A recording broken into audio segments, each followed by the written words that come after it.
In this video, we will be talking about the Italian government's move to ban laboratory-produced meat. First, we're going to put it all into a much bigger context of how all of this plays out and why it's important.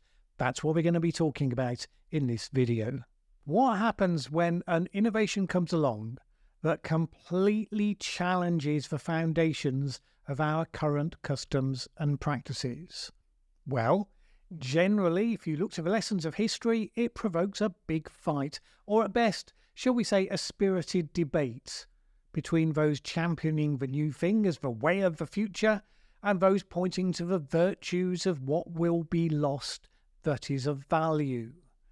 And this is the age-old dynamic, progressivism versus conservatism.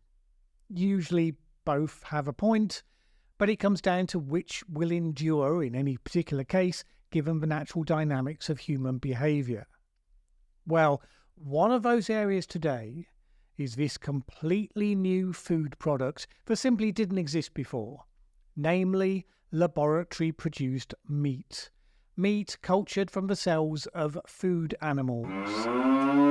It promises a way of producing a product that the world highly values, meat, with lower costs and environmental impact and fewer ethical considerations. For the technology, you can count the eco-optimists, the technology bros, the would-be market disruptors. Against, you can count the environmentalists who are still holding to a fundamentalist view that everyone should be expected to go vegan and anything else is a cop-out. And you might expect traditional meat producers to line up against as well, making those two one of the more unlikely coalitions, shall we say. In principle, it should just be a standard innovation fight, a food fight, if you will. Some people hate change and oppose it, some people embrace it because things always change, and then it comes down to the marketplace, where the decisions are ultimately taken, whether the change is something that people actually want and will endure, or can indeed have sold to them. And I say the last one because these things are not always rational. People can be turned off a good idea, they can be sold a good product for the wrong reason. I know we'd all like to think that we are uber rational actors and everything that we personally buy is the result of a reliable cost-benefit analysis. But yeah, they've done the studies, that's not how it works. Let me give you a non-food example. You may be familiar with the product Febreze. It's a spray that actually destroys bad odours in your house. And when it was first produced, it was the first of its kind. Before Febreze, you could only get products that tried to cover up bad smells with nicer ones. The marketers for Febreze assumed the product was going to fly off the shelves. I mean, it was literally the most excellent innovation for householders you could think of. Well, now there's a way to get bad smells out of fabrics for good. But it didn't. It was facing the prospect of being a commercial flop. Why? Because people, and I say people, but really we're mostly in this specific case talking housewives, sorry to be countercultural and all that, housewives did not think their houses smelt bad. If you live in a place, you stop detecting the smells you're surrounded with. It's only visitors who notice. Does anyone here own a cat? Your houses stink. So they needed the product to sort out their smelly houses. They just didn't think they did, because they didn't think they had smelly houses. Someone's got to tell them. It was only when they changed the marketing to emphasise that spraying with Febreze was the final thing you did after cleaning, and it was the sign of pride in a job well done, that it began to take off. So you might take that case study and ponder, well, what is the marketing challenge, therefore, the producers of lab-grown meat are facing? Do you sell it as a cheaper alternative to meat, but is nevertheless just as good nutritionally? Well, right now it's not cheaper, but as it scales up, that would be achievable. Do you sell it as the meat that can be the alternative embraced by those who tried and failed to be vegans? There's a perfectly valid, probably profitable niche there. Or do you sell it as affordable quality? After all, lab-grown meat can be lab-grown any meat. It could be Wagyu beef, the famed meat held to be the best in the world, normally eye-wateringly expensive and out of reach of most people. All of those are options, but the point is that they all arise from that traditional model, where the success of a venture comes down to the marketing and consumer choice. Even if the consumers are making the wrong choice on a rational basis, it's still their choice. However, we get rather excitable when it comes to the topic of meat and what we eat, and rather political. So this particular situation isn't wholly following the same script, at least potentially. One early indicator of what's to come arises from the action last week by the Italian government to ban laboratory-produced meat. Full stop. According to the Agriculture Minister Francesco Lollobrigida, the novel product is an existential threat to traditional meat farming and to a rural way of life steeped in tradition. The move is designed to defend Italy's world-famous, high-quality natural food produce, which is an essential part of its cultural identity. Now, that sort of thing isn't new, per se. Italy has always been one of the countries that has vigorously defended its food heritage. It has more products with a protected designation of origin rating, where there are restrictions on what can be called something unless it comes from the legitimate place, such as Parmigiano Reggiano, than any other country. Lollobrigida said that a country must be able to defend its system for deciding what to produce and what to eat. Now, on the one hand, I think the Italian government absolutely has a point on this, as indeed the Luddites and the skilled craftsmen who were displaced by the Industrial Revolution, they also had a point. Many wonderful skills and crafts and traditions were lost to the factories that rose up at that time. The wealth and innovation of the Industrial Revolution was, of course, absolutely game-changing for the human race, let's be clear. But yes, things of real value were lost on the way. I remember just a few years ago, as a Brit, which, in case you need me to point it out, is not entirely world famous for the quality of its food culture. What's the blandest thing on the menu?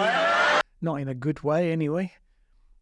I visited Florence in Italy, and going to the local markets and being struck how strong the food culture really was. It was a market full of beautiful, high quality, all local produce. And of course, Italian food was this rich tradition that was predominantly based on the use of those exact ingredients. But here's the thing. It really was an offshoot of a culture where you cook similar things, use the local ingredients, and you don't embrace the universe of different flavours and products that are now available from all over the world. A food culture, by definition, is built on exclusion, which is no hardship if you're in a Mediterranean country that has amazing local produce, but it is exclusion nonetheless. Now look, personally, I could get into that. I regret the absence of a strong food culture where I live. I was brought up in the 1970s on Pappy's supermarket bread and reconstituted mashed potato. Then they smash them all to bits. For mash, get smash. But that would be my choice. The problem for Italy, and for the other great food cultural beacons of the world, such as France and Japan and all the others, is that choice is eroding that specialness day in, day out.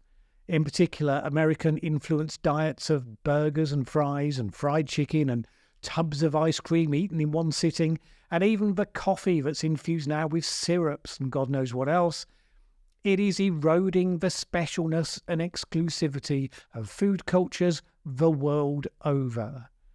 Now, Italy and France and others, they are completely entitled to make a stand against that, to try by advocacy or even by legislation to encourage their people to hold to their traditions. Banning foods outright on the extreme end. And that goes beyond a nation that's proud of its heritage to one that is kind of dictating what its citizens can and can't eat. I take that as an indication that they know they're fighting a losing battle. Traditions created by the paucity of choice through history will not endure when choice is freely available today. But valuing the traditions of your country is a natural thing, and we might be better if nations won at least a few more of those battles without going to outright bans. I mean, Italy, Spain, Japan, Greece, all countries with great food traditions, populations that have been, mind you, the healthiest and longest lived in the world. We're going to come back to that in a future video. How do you balance the thrill of free choice against the loss of all of that to become yet another nation of burger-munching fatties who cost health services a fortune before going to an early grave? But that's assuming the battle is purely one of persuasion with your own citizens. And when it comes to lab-grown meat, it's not necessarily all that's at hand. Synthetic meat is not yet licensed to be sold at all in the European Union, since it's being scrutinised, well, if not carefully, then certainly slowly, on safety grounds. But it's expected that that will follow in due course, to follow Singapore and the United States, who have already rated it as safe to eat. And then that raises the question whether the Italian move will violate EU law, because it will represent a barrier to free trade in a product that's being produced elsewhere in the EU. And there are some holding that they should indeed be pursued on that basis, because this isn't just any old innovation that could be left to the market to decide. This could be a key plank of policy on climate change. Synthetic meat produces significantly less greenhouse gas emissions, requires less water and land than traditional livestock farming. And so this couldn't just be seen as Italy doing what it has traditionally done, right or wrong. It had to become political. This was, after all, the government of Giorgia Meloni, who, even if she disappointed her critics by turning out not to be a modern-day fascist, as they were predicting before the election, nevertheless can be painted into a role in the globally emerging culture wars. Oh yes, this is how it played out in some of the mainstream media talking about it. In any case, Politico, for instance, reported this: the right-wing government, led by Giorgia Meloni, has seized on novel foods to open a new front in the culture wars. Note the framing of that sentence, masquerading, by the way, as news coverage, not opinion. It claims to mind-read Meloni's government to determine that their motivation is to engage in culture wars, because here's an issue that they can opportunistically seize upon, rather than here's an Italian government defending its traditions as it had the habit of doing even before Meloni, regardless of whether you think how they're going about it right now has merit or not. But this is the point. If this debate over a novel food isn't one about whether it's an innovation too far or not, as has been the case throughout history, but instead it's a climate change versus culture wars obsessed right-wingers, well, that creates a very different dynamic. Maybe it's inevitable to some degree, but back in the land where the culture wars genuinely are in full swing, at least one politician is now taking aim at the same target to reinforce that impression. So State Representative Tyler Sirois, a Republican lawmaker, has proposed legislation to similarly make it a criminal offence to sell cultured meat in Florida. Why? I mean, Americans are supposed to be all for free markets and choice, right? Well, because, quote, it's an affront to nature and creation, and the latest front in the ESG agenda. At least the Italians managed to talk about their move in reference to their traditions and culture, rather than talking drivel about ESG. But then that's the difference between old-style conservatism in the face of innovation and the actual culture wars. One such old-style response might be Sam Ard for the Florida Cattlemen's Association. Now, his group hasn't signed up, at least not yet, to this proposed ban, but he did tell Politico that lab-grown meat definitely should not be called meat. It's not meat, he said. Meat comes from a live animal. Pretty sure that meat comes from a dead animal, but you get the point that he's making. Tradition. The fact that this issue is clearly going to be tipped into the stupid bucket is just one of those inevitable things that we can look forward to. My prediction, and as you know I don't make them very often, but here comes one, there will be some attempts, some way down the line because you have to build scale first, but some attempts to mandate that certain products must be made using lab-grown meat on climate grounds. It'll probably start with pet foods maybe, because why not? They're not going to protest. Might then go to ready meals. I mean, you could argue the quality of meat in existing low-cost ready meals is already so low and sold only because people don't look for themselves at how it's actually produced, that, again, why not? Probably wouldn't bother that many people.